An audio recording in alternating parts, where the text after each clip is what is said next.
Salam, salam sejahtera dalam Tuhan kita Yesus Kristus. Selamat beraktivitas, Tuhan Yesus memberkati. Kehidupan Kristen terpusat kepada darah Yesus. Dan setiap kita pasti pernah mendengar kata pengampunan. Lalu apa yang menjadi hubungan antara darah Yesus dengan kuasa pengampunan? Allah telah turun ke bumi, mengambil rupa manusia, dan melakukan karya terbesar di atas kayu salib. Dialah Yesus Kristus, Tuhan Allah kita. Di atas kayu salib, Ia berkorban bagi kita semua. Tubuhnya terpecah dan darahnya tercurah, menebus setiap dosa kita.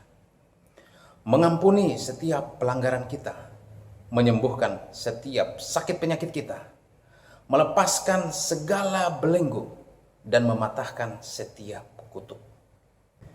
Firman Tuhan berkata dalam Ibrani 9 ayat 22, tanpa penumpahan darah tidak ada pengampunan. Itulah sebabnya manusia berdosa membutuhkan darah yang suci kudus. Manusia berdosa membutuhkan darah yang tidak bercacat celah.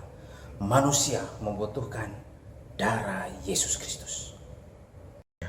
Ia memecah-mecahkannya dan berkata, inilah tubuhku yang diserahkan bagi kamu, perbuatlah ini menjadi peringatan akan aku. Sidang Gereja Tiberias Indonesia, Pendeta Dr. Yesaya Pariaji menerima pengajaran langsung dari Tuhan Yesus Kristus tentang perjamuan kudus, dan diperintahkan Tuhan melayani dan memberitakan kuasa di balik tubuh dan darah Tuhan Yesus Kristus, serta diperintahkan Tuhan untuk menyuarakan bahwa manusia harus suci pikirannya, suci perkataannya, dan suci perbuatannya.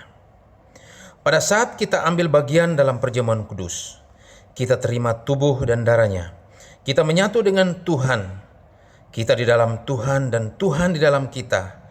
Dan kita pun turut menerima kuasa yang tercurah di atas kayu salib 2000 tahun yang lalu, yakni kuasa pengampunan. Ambil bagian dalam perjamuan kudus, yaitu menyatu dengan tubuh dan darahnya.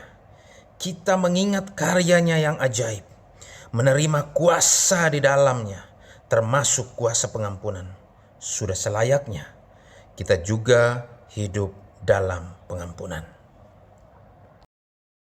Mari hari ini lepaskan pengampunan karena kita sudah lebih dahulu diampuni oleh Tuhan kita Yesus Kristus.